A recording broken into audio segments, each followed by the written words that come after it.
They were 300 meters below the surface when the oxygen alarm triggered. Captain Carter knew they had minutes, not hours, but what he didn't know was that one of his crew wasn't who he claimed to be. The USS Phantom cut through the dark Pacific waters like a steel ghost. It was March 1945, and Captain William Iron Hand Carter had been commanding submarines for 6 years. But this mission felt different, wrong somehow. Carter stood in the control room, his weathered hands gripping the periscope handles. Around him, 23 men worked in practiced silence. These weren't just his crew, they were his family. "Depth steady at 80 meters, Captain," reported Lieutenant Marcus Webb, his executive officer. "Maintain course, silent running," Carter ordered. The submarine hummed with suppressed energy. Intelligence had reported a Japanese supply convoy passing through these waters. Their orders were clear: intercept and destroy, no survivors. But Carter had received a second set of orders. Sealed orders, eyes only. He kept them folded in his breast pocket, right above his heart. "Contact bearing 270, called out sonar technician Danny Rodriguez. "Multiple contacts, sir. Sounds like merchant vessels. 3, maybe 4. Heavy tonnage. Escorts? 2 destroyers, flanking positions, standard convoy formation." But what Rodriguez heard next made his blood run cold. A third sound, deeper, different. "Captain, there's something else. Another submarine." The control room went silent. "Ours or theirs?" Webb asked. "Neither, sir. Signal pattern doesn't match anything in our database. It's just sitting there, like it's waiting." Carter's jaw tightened. In 6 years of submarine warfare, he'd never encountered anything like this. "Distance to convoy. 8 kilometers and closing, Captain." Carter pulled out his pocket watch. 0300 hours. If they were going to strike, it had to be now. But those sealed orders. "Lieutenant Webb, my quarters. Now." In the cramped captain's cabin, Carter locked the door. He pulled the sealed envelope from his pocket. His hands shook slightly as he broke the seal and read aloud. "Captain Carter, intelligence indicates convoy is transporting American POWs from Manila to Japan. Minimum 200 prisoners. Your primary target is not the convoy. Your target is the unidentified submarine. It must be destroyed at all costs. If submarine escapes, torpedo the convoy to prevent intelligence leak. No survivors. Authorization, Admiral Chester Nimitz." Webb's face went white. "Sir, that's a death sentence. For our own men." "I know. We can't. We have our orders, Lieutenant." Webb paced the tiny cabin.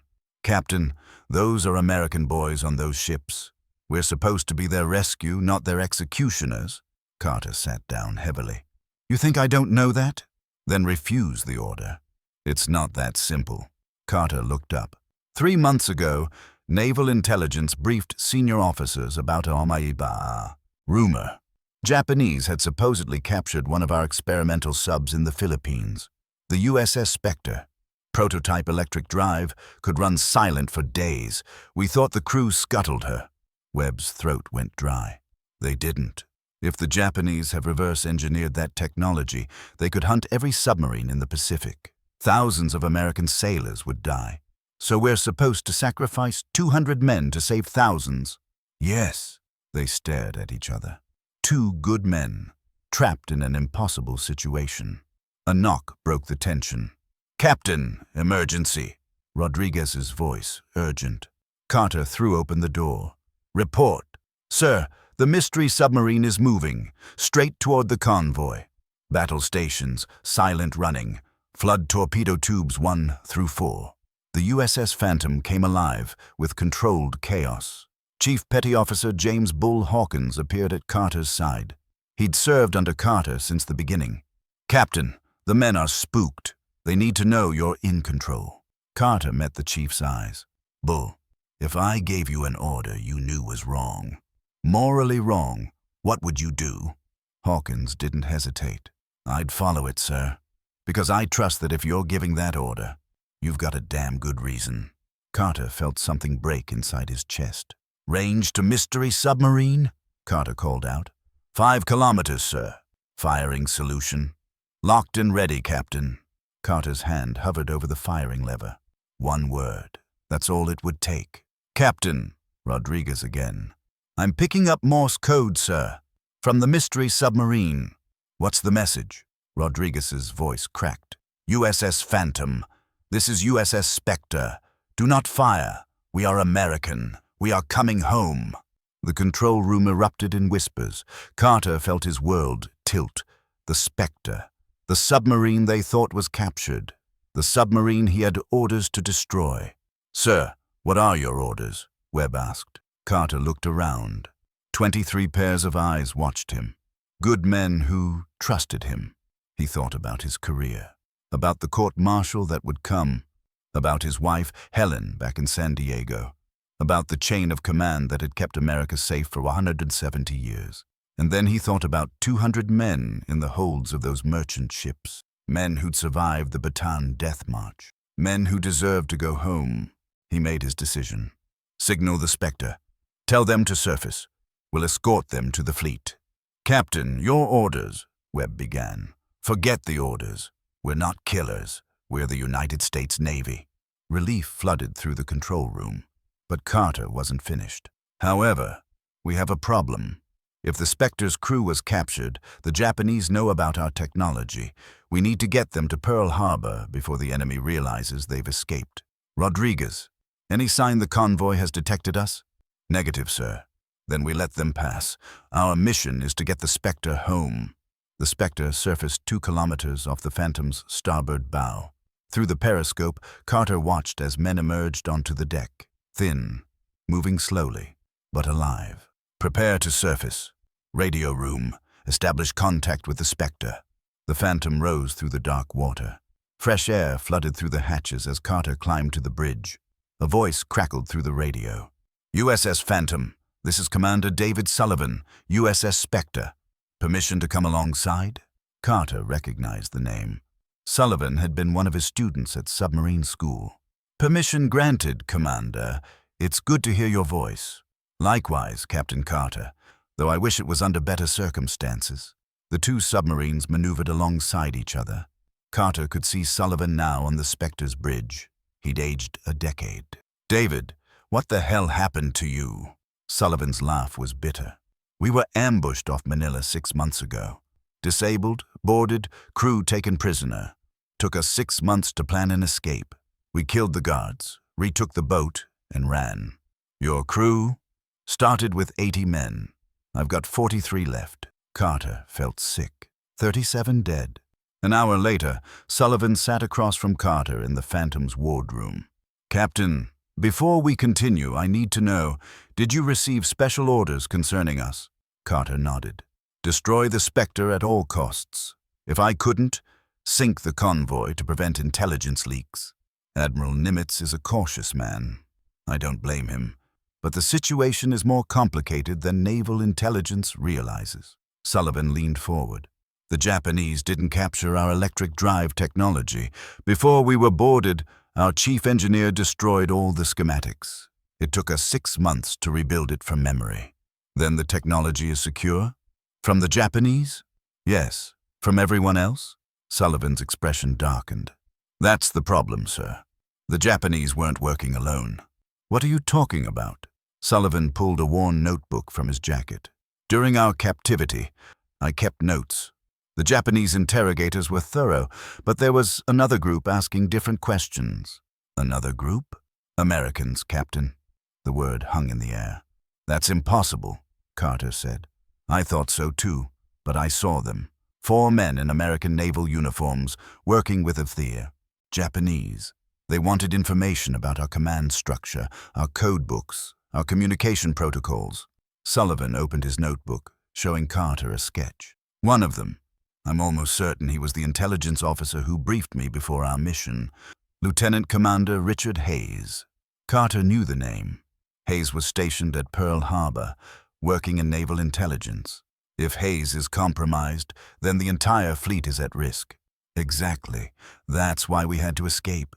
If Hayes knows we're alive, he'll do everything to stop us from reaching Pearl Harbor, including ordering another American submarine to sink you.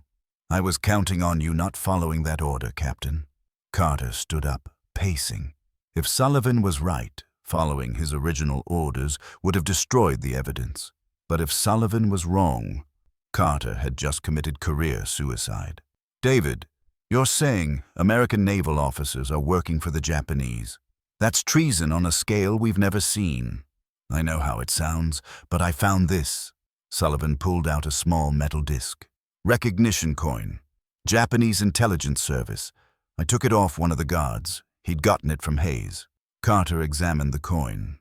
It was authentic. Why would Admiral Nimitz order you to sink an American submarine? Standard protocol is rescue and recovery. Instead, you were ordered to kill us. Why? The answer hit Carter. Because someone wanted the Spectre eliminated before they could talk. Hayes, Carter breathed. He's the one who prepared the intelligence briefing for Nimitz. And now he knows you're out here. If we disappear, no one asks questions. The spies stay hidden. Carter made his decision.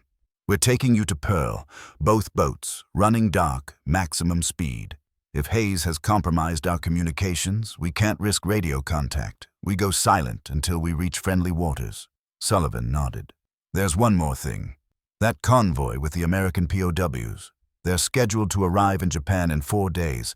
Once they're in the camps, we'll never get them out. Carter closed his eyes. 200 American prisoners. We can't save them, Carter said quietly. We're 2 submarines against 2 destroyers. We'd never make it. But we can get word to the fleet, plot their exact course. The carrier groups could launch a rescue operation. Hayes will intercept any transmission. Not if we send it in code he doesn't have access to. Before we were captured, my communications officer and I developed a backup encryption protocol. Only 2 other people know it. Admiral Spruance and Captain John Ford of Naval Intelligence. All right. We'll send the convoy coordinates in your private code. Maybe we can't save those men ourselves, but we can give someone else the chance. The next 72 hours were the longest of Carter's life. The Phantom and Spectre traveled in tandem, maintaining radio silence. But pursuit came. It was 200 on the 3rd night when Rodriguez detected it. Contact! American destroyer class, moving fast. She's hunting, Captain. Carter cursed. Hayes had sent someone. Dive! Make depth 200 meters. Rig for silent running. Signal the Spectre to scatter. The Phantom tilted downward. Around Carter, the crew moved with practiced efficiency. She's locked on to us, Rodriguez reported. Through the hull, ping, ping, ping. Depth charges, someone shouted. The world exploded. The first charge detonated 50 meters above them. The Phantom shook violently. Light bulbs shattered. Men grabbed for handholds.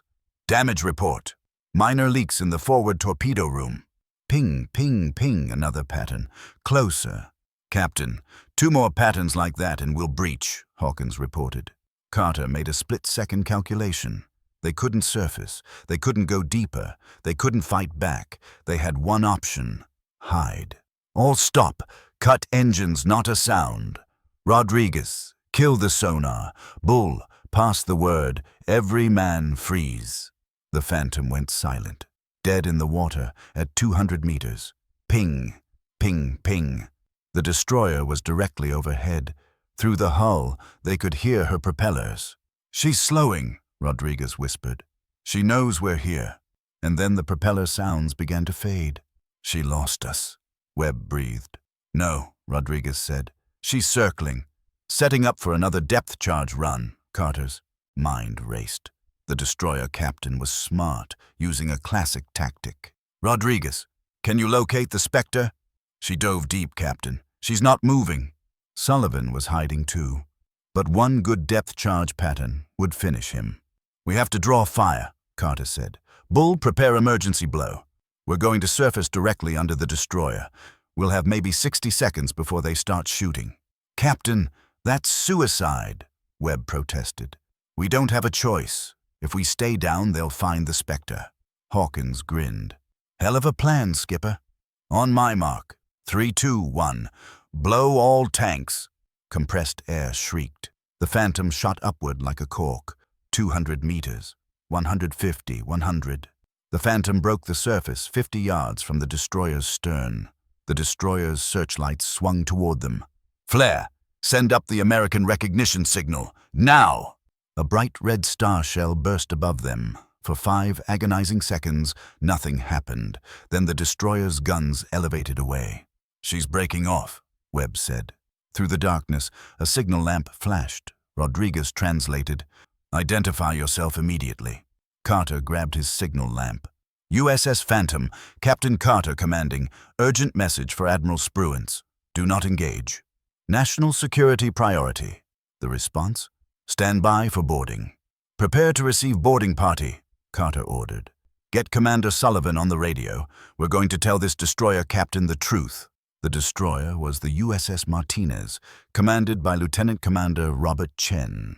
Carter knew him, had trained him 8 years ago. Chen came aboard with 4 armed sailors. "Captain Carter, I have orders to sink 2 enemy submarines, but you're not enemy boats. What's going on?" "Who gave you those orders?" "Lieutenant Commander Hayes, Naval Intelligence. He said 2 Japanese subs had infiltrated our patrol zones, disguised with false American signals." Carter and Sullivan exchanged glances. Hayes had turned the fleet against them. "Commander Chen, those orders are based on false intelligence. We're carrying critical information about enemy infiltration of naval intelligence. We need to reach Pearl Harbor." Chen's hand moved to his sidearm. "The Spectre was reported captured 6 months ago." Sullivan stepped forward. "I'm Commander David Sullivan. I was captain of the Spectre. We escaped from Japanese custody. We have evidence of treason within naval intelligence. Hayes is compromised. That's a serious accusation." "Think about it," Carter said. "Why would Hayes order you to sink American submarines without verification? He wanted us dead before we could talk." "If what you're saying is true, why didn't you communicate with Fleet Command?" "Because Hayes monitors all communications. Anything we transmitted, he'd intercept." Chen stood silent. Finally, "Show me your evidence." Sullivan handed over his notebook. Chen read through it, his expression darkening. When he reached the sketch of Hayes, he stopped. "I know this man. He briefed me before this mission. He was insistent, demanded that we sink any contact on sight." Chen looked up. "If I let you go, Hayes will have me court-martialed. If you sink us, you'll be killing American sailors and destroying evidence of espionage." Chen made his decision. "I'm going to trust you, but I'm coming with you. If you're lying, I want to be there when they arrest you." They reached Pearl Harbor at dawn 4 days later. 3 submarines approaching with no radio contact. The harbor defense forces scrambled. Patrol boats mobilized, every gun trained on them. Carter stood on the Phantom's bridge, watching the chaos. "Rodriguez, send the recognition signal." "Already did, Captain. They're ordering us to stop." "Can't stop. Hayes might have allies here." As they entered the harbor, Carter saw something that made his blood freeze. A motor launch racing toward them from fleet headquarters. Standing in the bow was Lieutenant Commander Richard Hayes. "Sullivan," Carter called. "Do you see him?" "I see him. He's going to try to board us before we can dock. If he gets aboard, we're dead." "Rodriguez, do we still have torpedo tubes loaded?" "Yes, Captain. I'm not suggesting we fire, but if we were to open our outer torpedo doors, the launch would see it. They'd back off." Through the radio, Sullivan's voice. "I have another idea. Captain Chen, is your forward gun manned?" From the Martinez. "Affirmatively." "Why?" "Fire a warning shot across their bow." A pause. "You're asking me to fire on a launch from my own headquarters. I'm asking you to buy us 2 minutes. My career's already over anyway." The Martinez's forward gun boomed. A shell screamed across the launch's bow. The launch veered away. Hayes stood in the bow, his face twisted with rage. The 3 vessels reached the dock. Carter saw senior officers approaching, led by Admiral Raymond Spruance. Behind him came Captain John Ford, Naval Intelligence. Hayes was there too, pushing through the crowd, shouting orders to arrest them. Carter climbed down from the bridge, his crew forming up behind him. Sullivan emerged from the Spectre. Chen led sailors from the Martinez. Admiral Spruance took in the scene with calm competence. "Captain Carter, Commander Sullivan, Commander Chen, would one of you care to explain why you've just violated about 30 regulations?" Before anyone could answer, Hayes pushed forward. "Admiral, these men are either enemy agents or prisoners who've stolen American vessels. I recommend immediate—" "Shut up, Hayes," Spruance said mildly. "I wasn't talking to you." Hayes' face went white. Sullivan stepped forward, holding out his notebook. "Admiral, we have evidence of espionage at the highest levels. Lieutenant Commander Hayes has been working with Japanese intelligence. He's the one who briefed you about the Spectre being a security risk. He wanted us dead before we could expose him." Captain Ford took the notebook. He flipped through it. When he reached the sketch of Hayes, he stopped. "Where did you get this?" Ford asked quietly. "I drew it from memory, sir. In a Japanese prison camp.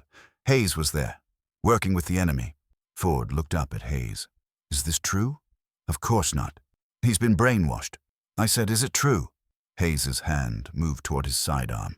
"I wouldn't," Chen said quietly. His sailors had their weapons drawn. For a moment, everything hung in balance. Then Hayes laughed. "You think you've won? You idiots. You have no idea how deep this goes. I'm just one man, one small piece. The network will continue without me." "Network?" Spruance's voice was ice. Hayes smiled. "Did you really think Japan could sustain this war without help? Someone's been feeding them intelligence, supply routes, patrol schedules, battle plans. We've been working for decades." "Why?" Carter asked. "I took many oaths, some older than the United States. You'll lose, Captain. Not today, maybe not this year, but eventually." Ford nodded to the Marines. "Take him into custody. Solitary confinement." As the Marines led Hayes away, he called back. "Ask yourselves, how did I know you were coming? Someone told me. Someone in this crowd, someone you trust." The officers looked at each other with sudden suspicion. Hayes had planted a seed of doubt that would grow for years. But Carter was looking at the harbor entrance, where patrol boats were escorting transport ships carrying 200 American prisoners of war, rescued 3 days ago. "Admiral," Carter said, "permission to report mission accomplished." Spruance followed his gaze. His face softened. "Permission granted, Captain." The court-martial lasted 3 weeks. Carter, Sullivan, and Chen were charged with insubordination and unauthorized deviation from patrol routes. The verdict came back in 15 minutes. Not guilty on all charges. Admiral Nimitz himself delivered the finding. "These officers showed exceptional judgment. They are hereby commended and restored to full duty." Carter was promoted to Commodore. Sullivan received the Navy Cross. Chen was transferred to Naval Intelligence. Hayes was tried for treason, convicted, and executed by firing squad in September 1945. But before he died, he gave one final statement. "I'm not the last. The real wolf is still in the fold. He's too close, too trusted. Sleep well, gentlemen. The hunt has just begun." Captain William Iron Hand Carter retired from the Navy in 1952 with the rank of Rear Admiral. He taught at the Naval War College, where he was known for asking students one question. If you're given an order you know is wrong, what do you do? The correct answer, he would say, was never the same twice. Because context matters. Circumstances matter. The lives at stake matter. We're not automatons, Carter would tell his students. We're human beings, and sometimes being human means choosing the harder right over the easier wrong. The USS Phantom was decommissioned in 1960 and scrapped. The USS Spectre was repaired and returned to service, eventually donated to a maritime museum. And somewhere in Pearl Harbor, in the Naval Archives, there's a file marked Hayes Investigation, Classified. Inside are hundreds of pages documenting the spy network. But the last page is a photograph of 3 submarines at dock: Phantom, Spectre, and Martinez. 3 crews standing together, 3 commanders who chose to trust each other, and in the margin, in Admiral Spruance's handwriting, "The enemy without is dangerous, but the enemy within is always closer. Stay vigilant." It's a lesson the Navy has never forgotten.